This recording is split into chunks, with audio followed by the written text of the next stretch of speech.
The American School Foundation, AC, was founded by a group of American industrialists living in Mexico City at the turn of the 19th century. The school began as a kindergarten in the home of John R. Davis, founder. Kindergartens were a new concept in American education, and Mr. Davis invited his mother-in-law, Mrs. Bessie Files, founder, who had recently completed her training in this innovative approach to the education of young children.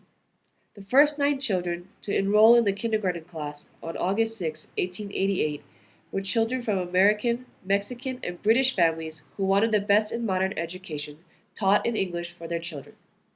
Tuition was 3 pesos monthly, with a special rate of 5 pesos for 2 children from the same family. To match growing demand for education, the Mexican Grammar School was formally incorporated, its bylaws adopted, and Mr. John R. Davis was elected president of the board. Mrs. Files also took on an active leadership role in raising the necessary funds for the school while volunteering her services without salary as kindergarten teacher. In the late 1890s, the Mexico Grammar School went through a trying period when the Spanish-American War and other circumstances forced many foreigners to leave Mexico, significantly lowering enrollment.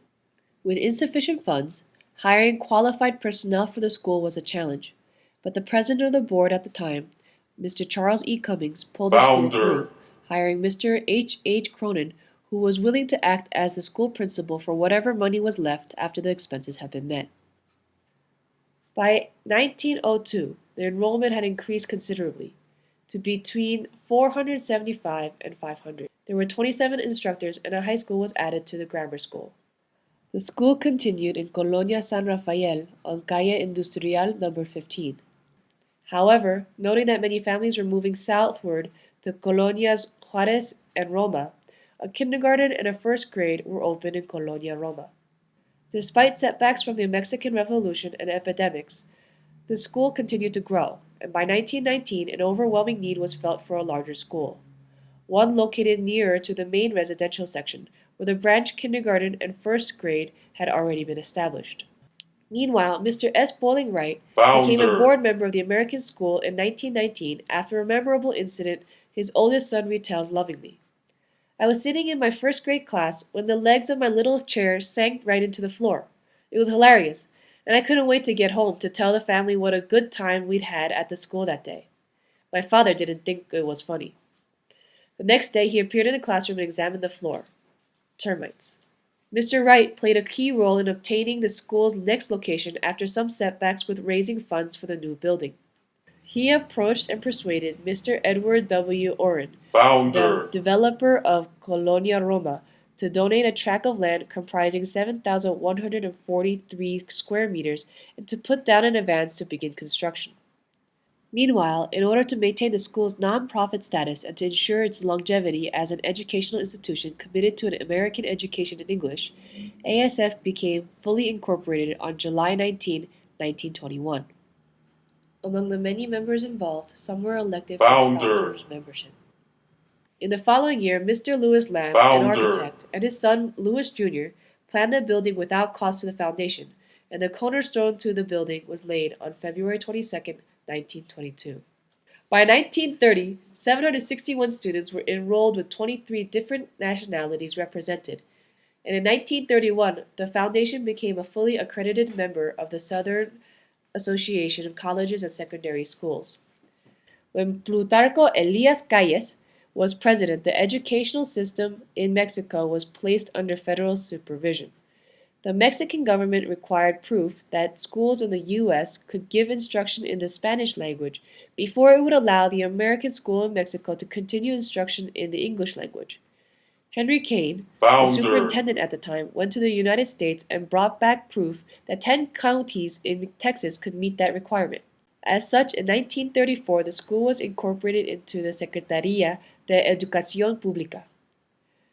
In the early 40s, a big surge in the city's expansion had Mr. S. Bowling Wright searching for land again. While the cornfields in Tacubaya seemed to most people an unlikely spot for a school, Wright saw that it was at the hub of the new residential sections of San Angel, Coyoacán, Miscuac, Narvate, Polanco, Lomas, and the Pedregal. So he purchased a tract of land and then donated it.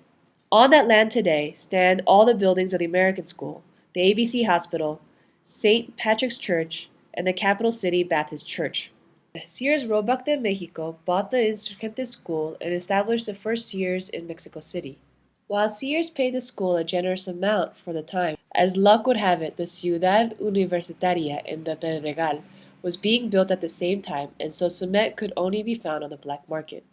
So more funds were needed. Mr. Wright himself gave an interest-free loan of $370,000 to complete the buildings, and a fundraising campaign was undertaken. And from there, school continued to grow into the school that stands today. Throughout this rich history, the American school has enrolled a diverse student population representing children from all around the world. There has always been a consistent interest in the school's academic program in Mexico City, with some very notable visits by people of fame. Some on record are that of Johnny Weissmuller. He visited the American school, and surrounded by a group of high school students, he stood on the front steps and gave his well-known jungle cry. Babe Ruth visited the American school in the late 30s. Ramon Alvarez still remembers the thrill he felt when he had his baseball autographed by the home run king. Mrs. Richard Nixon, wife of the Vice President of the United States, visited the school on February 11, 1955. A silk scarf was presented to her by the student body. Mario Moreno, who addressed the graduating class in 1980 at the time of his son's graduation. And Dr. Rodolfo Neri, the Mexican astronaut invited by NASA to participate in the Challenger space mission. Dr. Neri was selected out of 1,000 candidates to represent Mexico in the space flight and is, to date, the only Mexican astronaut to have gone into space. The American school had the honor of receiving him as a guest speaker in the school auditorium on January 25, 1988. All of this would never have happened had Mr. Davis not reached out to Mrs. Files in 1888, had Mrs. Files not traveled to Mexico and poured her energies into teaching and fundraising, had Mr. Bowling Wright not convinced Mr. Orrin to help, had each and every one of these founders not entwined their souls with the well-being of the American School Project. Founder